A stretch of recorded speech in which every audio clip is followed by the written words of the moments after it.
there are, of course, yeah, like you said before, there's some good preventive measures, because it's actually really surprising how much people, see, I just did it, I just touched my nose, how much people touch their face during the day.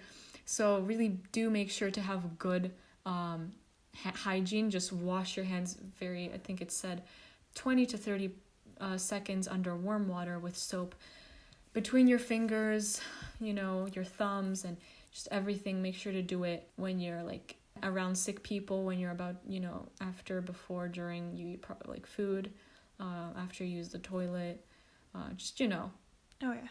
common kind of sense when you come home. Just do the things you should be doing anyway. Yeah. No, that was just aggressive. I sometimes, I sometimes touch my thoroughly, face a lot. It's yeah, definitely. Yeah. I so much. Also, yeah. Also, just talking about the viruses, very interesting.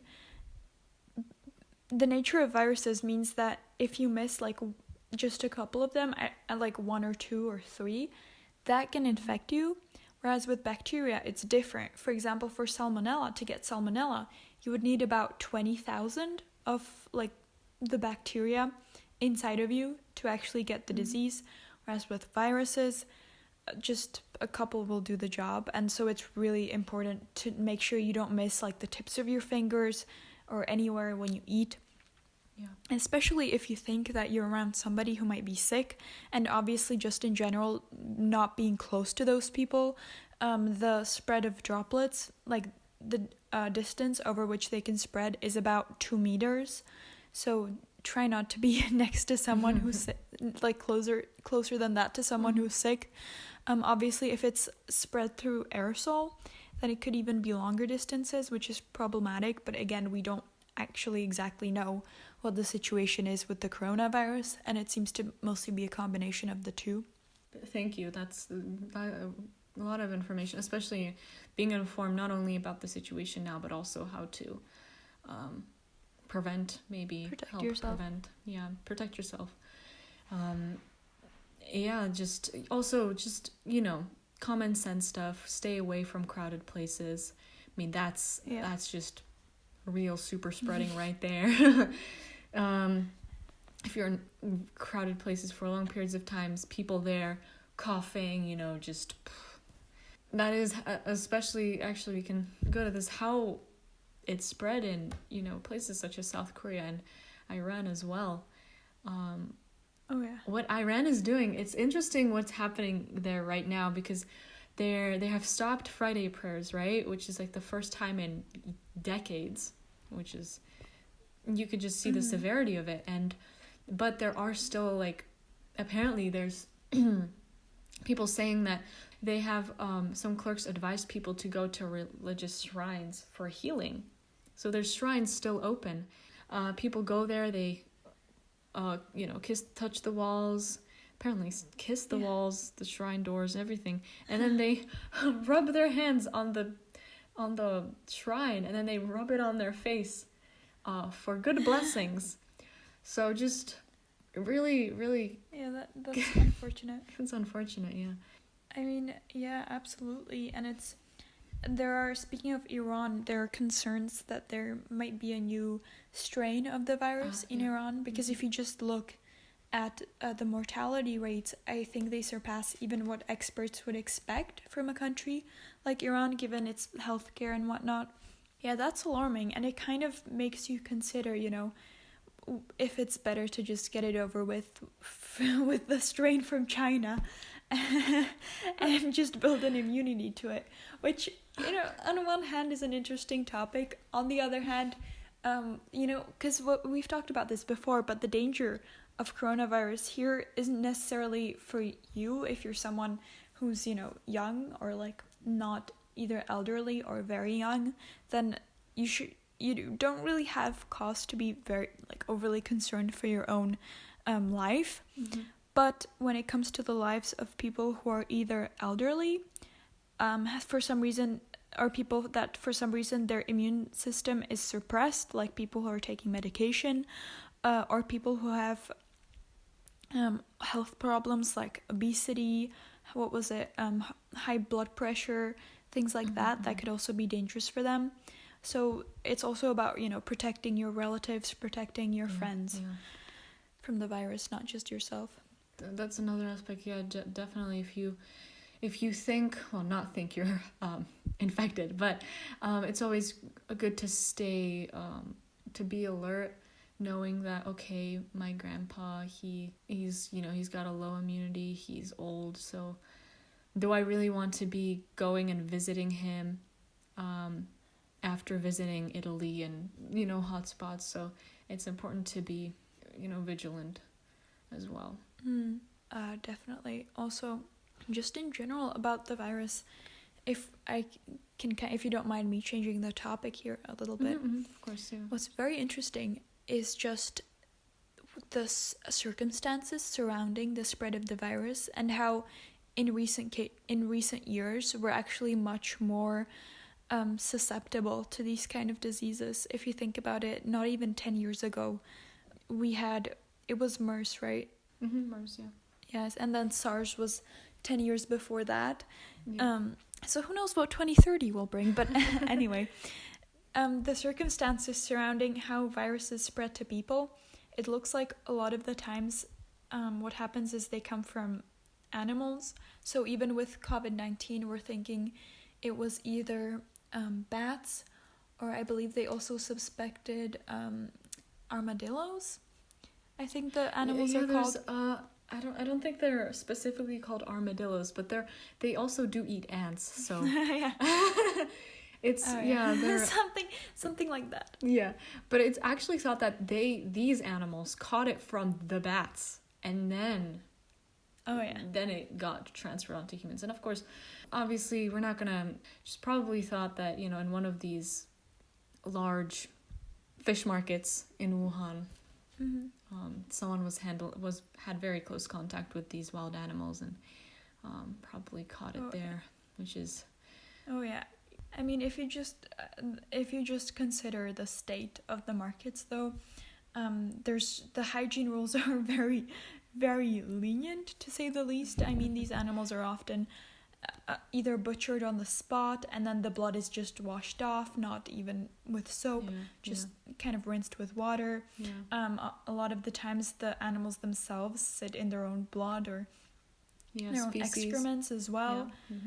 The hygiene is concerning, and honestly it was just a matter of time.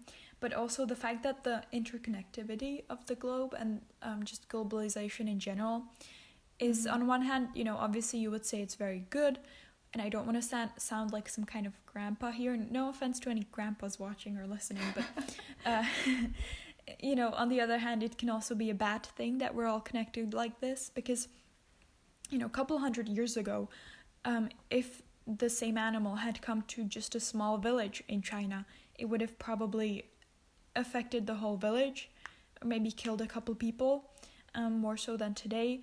But then it would kind of naturally die off as it infected everyone it could in the area, because people just weren't in contact with each other nearly as much. Whereas now, it came to a city of 11 million people. Obviously, it's going to spread. Of course. You're getting people right after the Lunar New Year coming back to their relatives in other cities, coming into the city.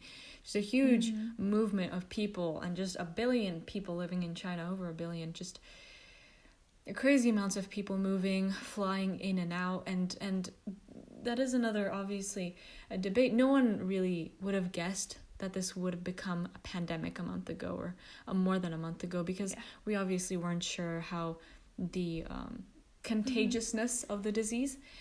And so people, obviously, countries wouldn't want to shut down whole countries and say, okay, no more flights from China, no more flights from these countries, because obviously that you're alarming the public. First of all, you're maybe, you don't want to make the public panic, but also tourism, just, money, and just also just, many different factors, Yeah, definitely. And I mean, I follow someone called Nassim Taleb, and I've read a lot of his books, and they're very interesting.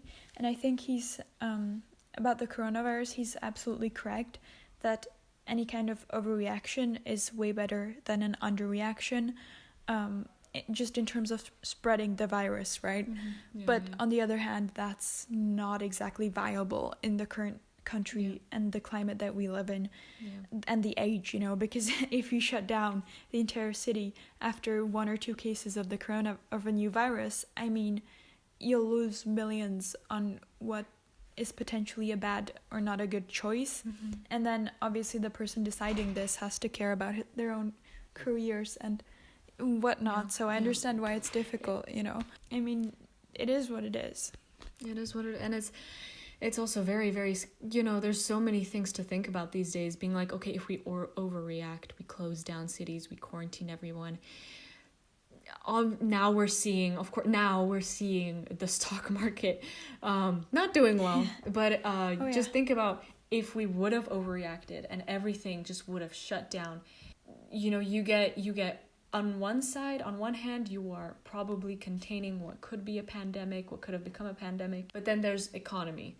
And so, very, very different thing. And I agree with, it's good to overreact and underreact. Of course, that also comes with potential people who might have xenophobic or racist actions, just sitting away. A lot of cases of people or even shops or restaurants having on their doors, we do not accept any Chinese customers. People, not sitting next to Asians on public transport, just that kind of stuff is really not what we need right now, I think, in this climate. And it's just sad to see when we all should be kind of banding together, and seeing the split is just a little disheartening. And I mean, I agree that it's obviously from the point of just a Chinese person who hasn't visited China in the last 5 years, but he's getting, people being racist to him. I can see how that would be very upsetting and how that's not fair at all. But just to play the devil's advocate, I mean, it all does make sense from the point of view of people in the shop, right? Because even hundreds of people might come in on a daily basis, and even if you tell people no people that just came from China, then you have no guarantee that people will follow that. And also in a sense, Chinese people are much more likely to have visited China in this time frame because of the Chinese Lunar New Year and whatnot. So I mean, it makes there is a sense of making of just logic in it, but still it is quite racist. On the other hand, what else are you supposed to do if you're trying to make a living?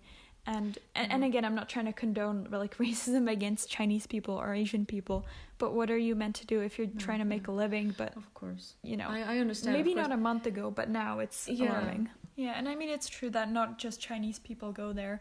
And at this point, you might as well also write no Italians. Definitely. At this point, you might no Iranian people.